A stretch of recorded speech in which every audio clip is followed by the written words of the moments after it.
This is Top Shop Podcast. Shop Podcast. Top Shop Podcast. Podcast for automotive service business owners by Paul Donahue. Hey, Top Shop Podcast guys. I've got a second generation. Colin Ammazzalorso. Sorry, having a hard time with the last name. It means to kill a bear, so don't mess with the guy. So he's Italian. But Colin, you've taken over the family shop. Is that correct? Yes. And how long ago did you take it over from your parents? Technicality 6 years ago, but truly totally solo by myself, I would say in June. Okay, so you've been solo since June of this year. Yeah. And Sunny Service, correct. I mean, the business has been there how many years? 41, right?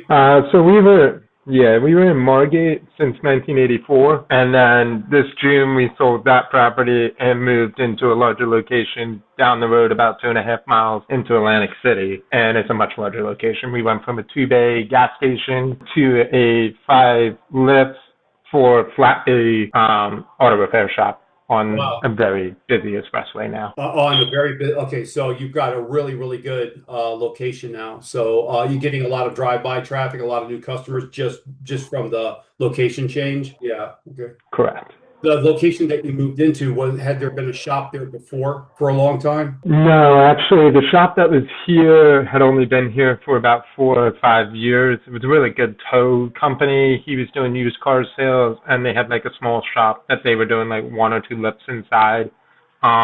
Just kind of being able to try to accommodate the used car lot, basically. Right.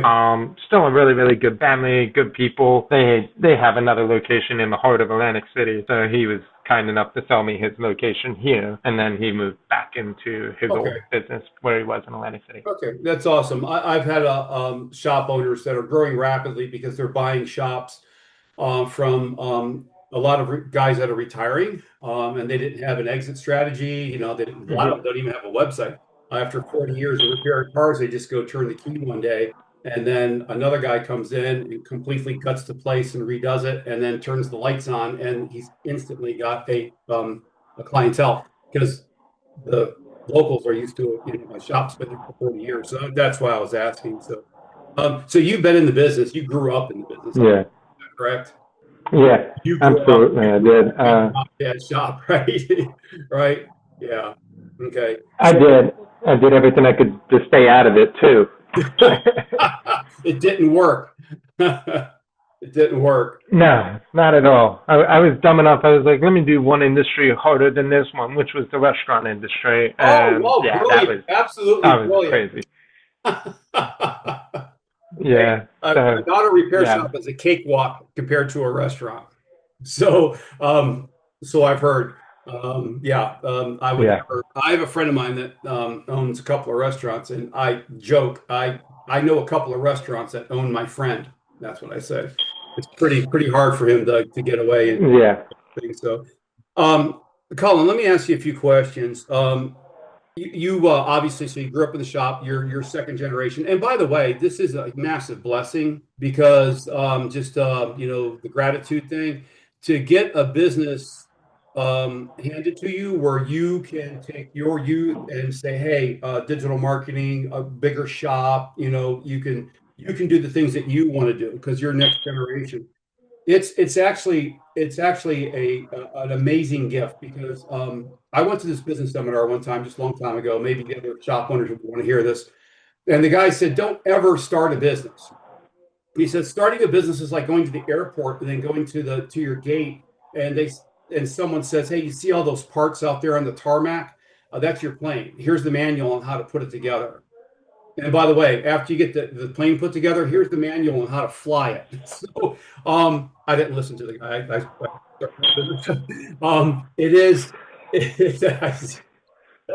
So, and he's right. So it is so much better to take over a business that already has a customer base. And this is historical. This is based on data. It is so much better to take over a business that's already there and has a customer base and then apply the standard operating procedures and the things that you want to that business. So to be able to get a business that's got 40 years in the area, turned over to you, it's a big responsibility. And it looks like you're already doing well with it. Sorry about that. Was it your idea? Yeah, we're doing. Was it your idea to get the bigger shop? I've been wanting to get into a bigger shop. I was starting to see kind of like the trends of the economics and everything like that just going on with the private equity coming into the play and like all these big people just coming into our like area and whatnot. Like we got Midas, we got all these chain shops basically that are trying to take over and really saturate the area hard. Yeah. And I really looked at it as like the days of two-bay shop is kind of going away anyway for the simple reason that you need the room to calibrate stuff. You need the room to do like just so much technology involved to just work on today's cars. So the way we looked at it, it wasn't going to be sustainable for me to stay in a two-bay shop, gas station style, for the rest of it's a different time today versus it was 40 years ago. Yeah, and you're 100% on track. So like, the Christian Brothers and the Burke Brothers, if you look at how those shops are built, that's what the consumer expects today. They don't expect the two-bay gas station thing anymore. So you're 100% on track. Yeah. So let me ask you, since you grew up in the business, what major changes have you seen in the major changes that you've seen in the last 5 or 10 years that are going to really impact how auto repair shops business? What do you think the biggest impacts are? There's a bunch. My top three would be the people themselves, like as far as the employees, has become harder to acquire good talent and whatnot, which I'm sure everybody agrees with me on that one. Yeah.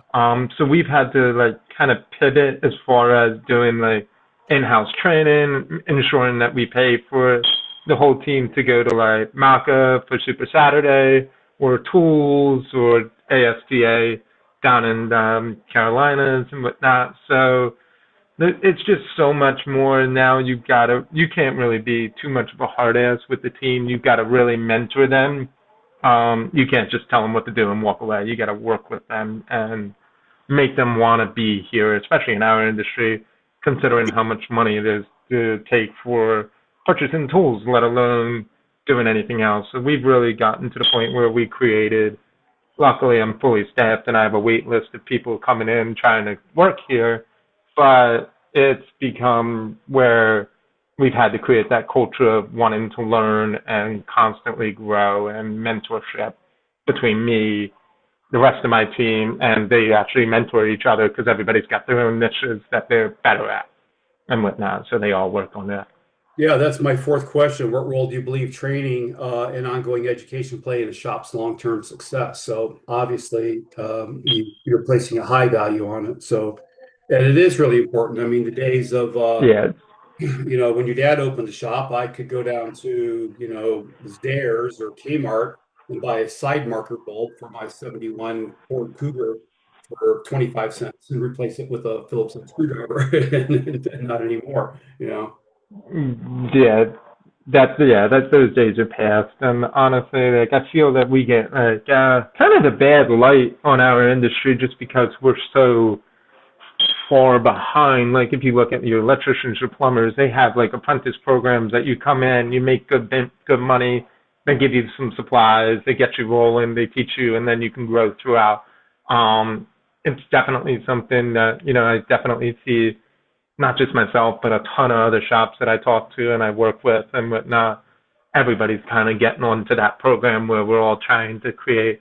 And I mean, we have the partnership with NAPA as well, where, they have that apprentice program and that thing goes miles and miles and miles with help as far as just giving us that direction that we need to really help push that forward. And then there's other programs out there and there's tons of it. Like, well, Pat's got some. It's everywhere, and that's obviously the thing. And I mean, I'm sure everybody heard about the Ford CEO saying what he had to say, which is pretty funny. But it's not untrue in a lot of ways. And there's certain things that just needs to be pushed in our industry. The other thing is you're not a mechanic anymore. I really feel that most mechanics and shop owners and everything like that really push for their computer engineers, software designers, programmers. Like the list just becomes on and on and on. You can't just be that high school dropout too much anymore in this industry. This industry, you actually have to go and get that knowledge and whatnot and get that hands-on experience plus the schooling experience behind it to understand cars now, because you're an electrician as well. Right. It's crazy how hard it is now, and it's fun, but it definitely makes it a challenge for, I feel, getting more people wanting to come into the industry. Yeah, I think there's going to be a really big shift in the trades. Even President Trump is pushing for it. So there was a bill of goods sold to America that, hey, you need to go to college and get a degree. Oh, and I don't want my son to be to be an auto mechanic. Now ASA certified techs are making $120 a year. And the one with the degree can't get a job at McDonald's. So Mm-hmm. what you mentioned is an important shift in the industry, is that more and more shop owners understand that, look, the days of just running an ad and getting great text to show up are passed a long time ago. So it's grabbing, young people out of school or whatever, and then convincing them that, hey, you like working with your hands, because people learn differently. So, and our education only teaches one way, memorize a bunch of facts. Well, there's a lot of people that don't learn that way. They like problem solving. They like using their hands. So more and more shops, I think, are doing exactly what you're doing. They're finding people that are apprenticeships. Hey, we're going to put you on tire changing or this or that, and then work them up from there. Mm-hmm. And those people tend to stay pretty loyal. So because you're the one that you're the shop that well, we hope. So yeah. Yeah. Well, so like my goal isn't necessarily like, obviously, yes, I would love for them to pretty much serve their whole career with me, absolutely. But my goal isn't necessarily that they stay with me. Sometimes I do feel I need to grow them to a certain level so that they can go out, get another job somewhere else. And then my hope is that one day they'll just turn around and come back in a better level because they learned something outside of my shop. Because there's stuff that I know and whatnot, and there's stuff my guys know. But at the end of the day, it's only in this building that we know what we know. It's Right. always good for them, in my opinion, to go out and, go work at my buddy's shop, Jay's, at Walker's Automotive down the street from me, and see what they have to learn, because they do different stuff than we do. Like, he's doing full engine rebuilds. I don't do engine rebuilds, but it's always a good thing for that person to know about it if he wants to learn that. But so I always say, and I tell them when I hire them and bring them on board, is my main focus is to get you to a higher skill level than when you walked in the building. If you leave with at least 3 levels better than what you were, I'm happy. And that's really the big thing for me, because I want them to do better. I want everybody to do better. And it sucks. Like, sometimes they go to a place and then they realize grass isn't greener on the other side. Right.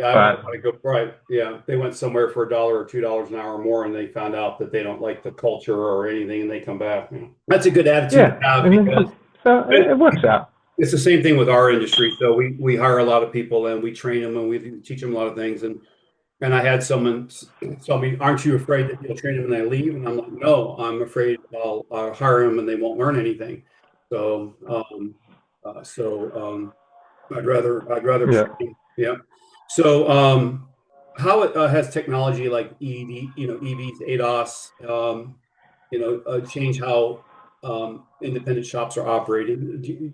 Have you seen a change in how you operate with these new technologies? Not really. I mean, if you really think about it, like, I'll go back to my dad's time, like in 1980s, everything was carbureted. Then it went from carbureted to direct injection, and then it went to fuel injection, and then it went to direct injection, and then it went to hybrid. And, like, the changes are there, yes, but the same basic concept at the core of it is still, it's 4 wheels, it goes down the road, it has some sort of transmission to give power to the wheels and some sort of motor. It's just a different alternative of fuel is all you're looking at. Yes, there are certain protocols you need to follow, obviously, with your electric cars and whatnot, as far as safety stuff. Hmm. So some of the safety equipment has definitely changed, like making sure you have the high voltage gloves and the ground strap and all these different things. But as far as doing our 300% rule, which I'm kind of coining that one off Lucas Underwood a little bit, is, doing 100% of the car 100% of the time, and then 100% of the cars that come in get a DVI, and then 100% of it gets presented to the client. Nothing in that, like the cores of the day-to-day operations has not changed, and it's Right. not going to, because the reality is, as long as you follow those three things, everything else falls in place. Yes, the technology changes. Do we have to have more laptops with OE scanners and OE programming capabilities and stuff like that? Absolutely. Is there more money going into that kind of stuff? For sure. But the reality of it is that the shift is different, but it's really, if you look at the base of it, it's the same, just different fuel alternatives. Right. Who knows what's When coming I next? read about advances in automobiles, it said, "Oh, heads-up displays, automatic closing doors, um, you know, um, Yeah. automatic whatever that thing is I turn off on my car, where it measures the distance to the next car, all that lane change, The auto start stop. assist, all this stuff. I turn Yep. my stuff off. I drive my car, but anyway, it's the same thing. It's still a car, four wheels, transmission goes down the road. So yeah, so I understand exactly what you're talking about there. Yeah. That's So it. Yeah. so how do you approach like leadership? Culture is really important in any shop. Now you've already told me you have a fantastic culture because you have mechanics waiting to come work in your shop. That I don't have to ask you Yeah. culture, how good your culture is. I already know, but it's really important for a shop, and a lot of shop owners don't focus on that. So I just read a thing on leadership yesterday where it says the best thing that you can do is provide a atmosphere where they can grow and they have a passion and they want to learn more and they want to do more. And not here, I need you to do this job and I need you to do it within 30 minutes and I'm going to be timing you. So it's hard to get that Yeah.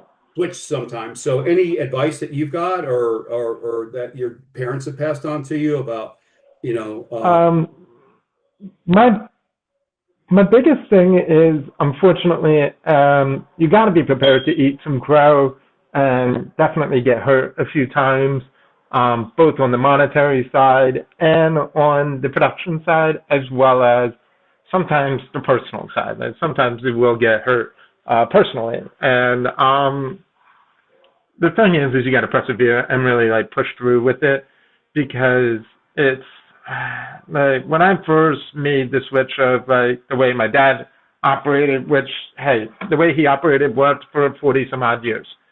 I'm not gonna knock that. It worked. It did well. We were really, really profitable for a lot of years. I had to, when I started really taking over the shop about 6, 7 years ago, where I was running the day to day and he was stepping out. Um, One, I had to fall on my face a few times, a lot of times actually, right, of course. and really show like to the team, like, listen, I'm not here. Obviously, we're here to make money and whatnot, but right now we're gonna eat some crow. I want to grow everybody so that way I can be profitable later. And also, at the end of the day, the goal is where I don't need to be part of this business on a day-to-day basis when I'm 60.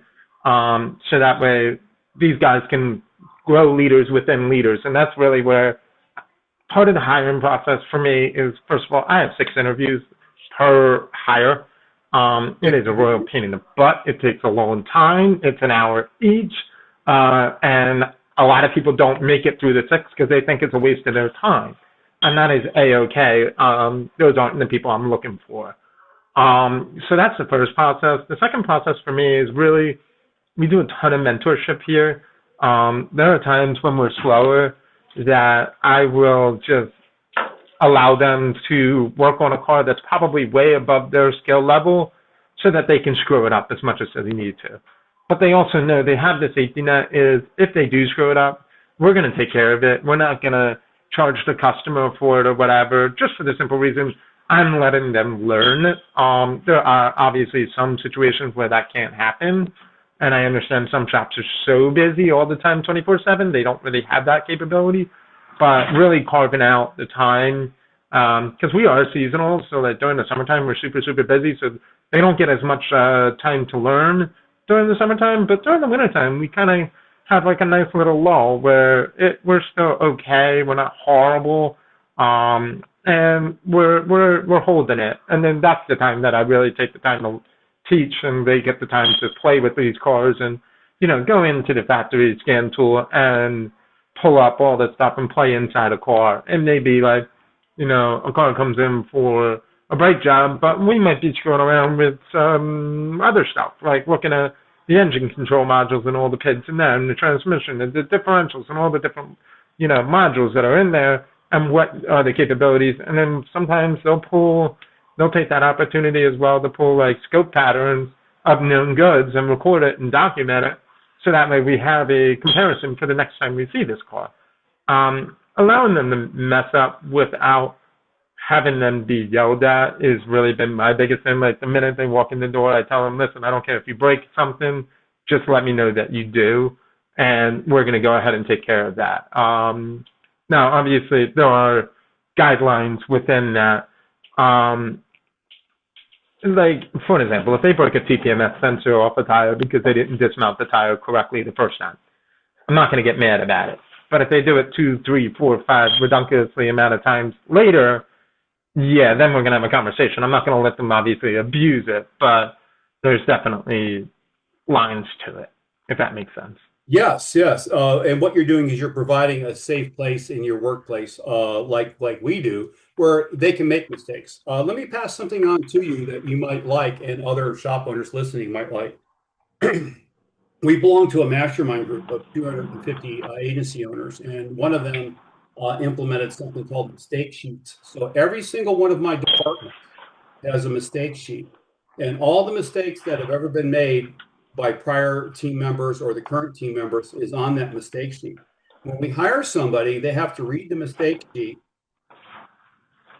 They have to read that mistake sheet, and then they have to sign off that they've read it. And then we review it with their team leader every single month. Mistakes have dropped by 90% by doing that. So just thought I'd pass that along. I like that idea. But yeah, it's a great idea. So because we keep hiring, you have changeover in staff, you hire new people, they make the same mistakes people have made in the past. Not anymore. And because they have to read and sign off, yep, I read it, I understand these mistakes. So what's money? No shop's going to run without good fiscal policy. Any advice for any shop owners on how to handle the company's finances? No, I suck at that. I'll be honest with you. All right. I pay a very wonderful accountant, and I am terrible with it. As far as money goes, I just try to track as much as I can. We've split it out quite a bit, and no, it's been, yeah, I suck at that. I'm not going to sit here and pretend I'm even remotely good with that. There are way better people than me on that one. Well, that's really great advice, okay? Because a lot of people try to tackle everything, and that's not usually a good idea. What am I best at? Let me focus on that. The stuff that I don't like, let me pass it on to someone else. And let them take care of it. So, and you just watch the numbers. So, what advice would you give to a shop that's stuck at, let's say, $500,000 a year, and they want to get to $1 million? Okay, so that's tough for me. I never really, I'll be honest, I took over the business, obviously, and when I took over, we were doing about, on average, 800 to 900,000 consistently out of the two-bay shop. Out of a two-bay, okay. The big thing that I pushed on, which got us, so I pushed us to over we just broke $1 million last year before we moved here, was, making sure my labor rate was actually, my effective labor rate was actually where it needed to be profitable, making sure my parts margins are there. But also, I gotta say, I really credit my team on this one. They work so hard to really see, that we're all doing successful. Bonuses work out great. We do a team bonus plan plus their hourly rate so that they really work together. trying to just find ways to get, like, I will say this, like, I am terrible with numbers and stuff like that. I try to be really good with it. I like them. I'm not very good with it. And I know that. But what I am good with is people and inspiring my team to do more without having to, like, obviously SPIPs help, but that's not my only go-to. Like, just being able to get them to want to see this shop succeed, and, you know, being able to see the vision and the goals of the shop. And, you know, it also gives them the light of there's growth opportunity, because as we grow and we get bigger, I'm going to need management staff. I've already started to hire for that within my team. I'm going to need somebody, because I'm going to eventually go buy a couple of more shops. I'm going to need somebody to run this shop, the next shop, and so on and so forth. So that having that growth goal and outline to them with a reasonable-ish time frame. Any advice on work-life integration? A lot of shop owners work a lot of hours. So any advice on home life and work life? I'm still working on that. Okay. It is my goal at some point to be able to go down to 4 days a week, 10 hours a day on those 4 days, and then have 3 days to my family. That is what I have given my entire team. So my team has 4-day work weeks. They work 10-hour days, and then they have 3 days off. And it's a rotating schedule. Yeah, we're Monday through Thursday. We got a lot. So it works out for them. Well, we're Monday through Saturday, but what I did is I rotated it so, like, I'll have 2 techs at all times of the week, and it'll be like Monday, Tuesday, Wednesday, Thursday is 1 tech, and then Tuesday, Wednesday, Thursday, Friday, or Tuesday, Wednesday, Friday, Saturday, and then the other tech will fill in the other days to make sure that there's always 2 techs in the shop at all times. Okay, yeah. So anyway, any questions that I didn't ask that you think I should have asked? Nothing that I can think of. Any strategies that you found really effective for retaining loyal customers, besides just doing a really good job for them? So we do rental cars and pick up and drop off, which I'm sure there's 1,000 shops out there that also do that same thing. We really emphasize on the pick up and drop off, like where they don't have to even leave their own home. And we'll come to their house, grab their car. It's almost like a mobile service, but we're just not doing the work at their house. We're just grabbing their car, bringing it here, and then dropping it back off. That seems to help with retention as far as that goes, and tends to get a lot of people talking. The other thing we do is anytime we do pick up and drop off a car, I have these little like cards with everything that we do with our phone number, and then it's got like a 20% off coupon. And what we'll do is we'll go up and down the street on any of the doors and whatnot, and we'll just put them in the doors. That is neighbors to that client, and we usually write, hey, ask this client for how we are.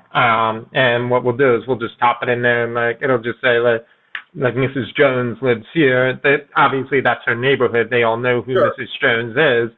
So I talk to Mrs. Jones about us, and then we just throw it up and down the street, that just a couple of houses around that house, and then they'll all go over. And then next thing you know, it kind of forces Mrs. Jones to talk about me. And if she likes us, she's going to talk a lot about us. If she doesn't, she's not. So it can bite us in the butt. But most of the time it works out really well because we get a lot of new referrals that way. Yeah, that sounds like a really unique idea. I've never heard that one before for getting new customers, not retaining them, but getting new ones. That's a really great idea. Just go around the house. That's an awesome idea. So I'm going to make a notation of that one and pass it along to my customers. So anyway, I do want to thank you a bunch for your time today on the podcast. So hope you guys and your staff have a really good new year.